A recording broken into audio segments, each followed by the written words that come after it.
Hi, and welcome back to this series on handling analysis with Stephanie, in which we take a look at my competition and training runs to see what we could have done better and what could we learn. So this run is from the U.S. Open, and it was Last Chance Masters Series, judged by Peter Pupik in person. It's a really fun jumping run. It was an elimination for me, unfortunately, but you'll see why when we get to that part. But still, there was a lot to be proud of in this run, so let's go ahead and jump into it.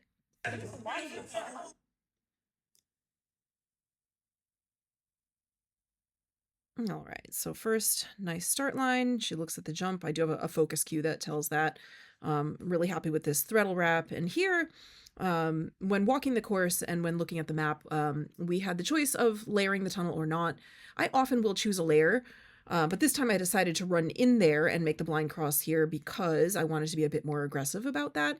And I wasn't sure I could do it, but you can see the blind cross is done in time and puts me in a nice position to make a little bit of deceleration there to cue the turn, leading to this jump that's behind the tunnel here. And also puts me in a nice spot to make a false turn.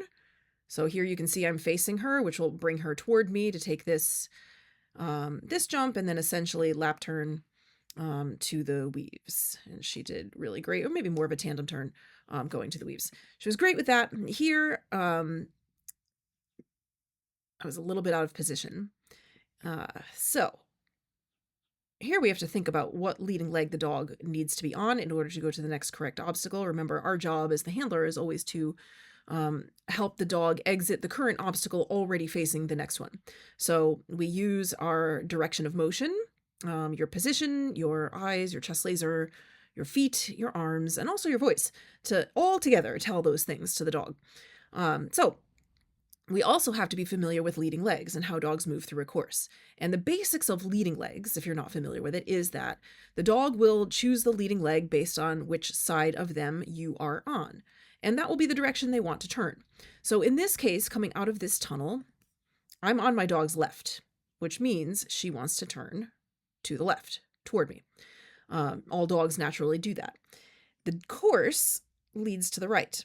So you have to then handle in such a way where the dog will switch to the right leading leg. Now, the way to do that is that my position should be tight to this line, because if I'm closer to it, I'll put some pressure on it and she'll want to turn away from me. And also turning my chest laser. So if you imagine a laser point from the center of your chest pointing about 5 feet ahead of you, that's what chest laser is. If I turn my chest laser towards the dog and then towards the line, then that will help with that too, and also cue a bit of the collection that's needed for her to turn and not just blast past me there. But most importantly, I mean, I think I did a good job of getting her to face the tunnel, exiting the weaves. Here I could have turned towards her more and also changed or continued just a little bit more in this direction, just so I'm a bit on or even past this line. Because if I do that, then she will want to go there, as long as you're really well connected. So I'd also have to see her come out of the tunnel. Because my position ends up over here, dogs always want to come to the plane of the handler. So she wants to go there because that's where I am. And so now because I was there, I had to really work to get her to turn and go to this jump. So it cost me a little bit of time. It doesn't matter. It was an elimination anyway, as you'll see later on. But that little small detail of course running, just things to watch out for. However, it's also important to be able to stay in the moment and still get the run, even if you're not perfectly in position, for example.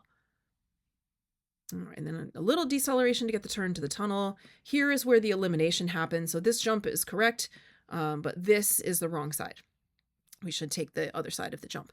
So why does she go to that side? Well, one, as I'm moving up this line, I begin to turn toward her here. All right, so as I said earlier, if you point your chest laser towards the dog, also if you point your feet towards the dog, they will want to come towards you. Also, all of that deceleration would cue a tighter turn. And all I really needed was a 90-degree turn, so I should have just stayed on this line and then moved that way, keeping my chest pointing in this direction And then as soon as she's past me, my plan was to make a rear cross, so then sneak in there and cross behind. So I just overhandled this turn, and then she reacted by coming too much toward me, and then I couldn't quite save it, and so I ended up with a throttle wrap, which we do a lot of throttle wraps. She's quite good at them, and so no wonder that she assumed that when I pulled her too hard and put her on the wrong line.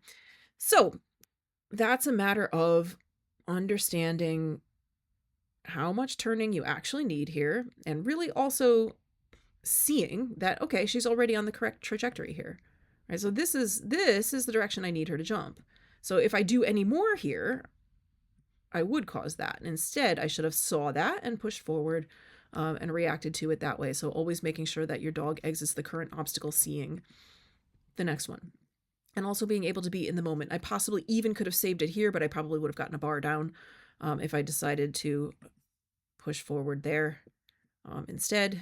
But I didn't. I overhandled. Hey, but it happens to all of us. So that's it.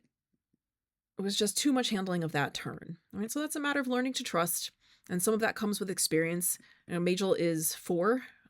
We actually ended up in quite a good position by the end of the U.S. Open, where she actually won the final. But there's still always something more to learn, and so we are in that process.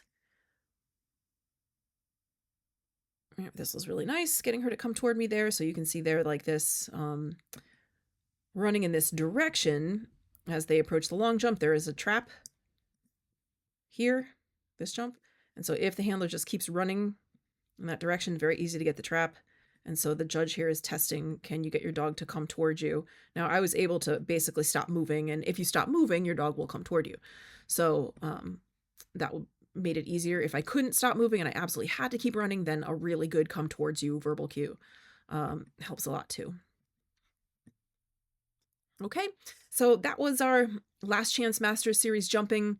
It was a good run, even though it was an elimination. I was still really happy with it.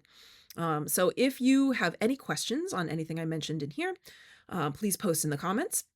And if you would like an analysis of your own handling, I will be happy to make you a feedback video just like this one. Please click the link in the description and let's get in touch that way. And I'll be happy to make you a feedback video of either your competition or training runs.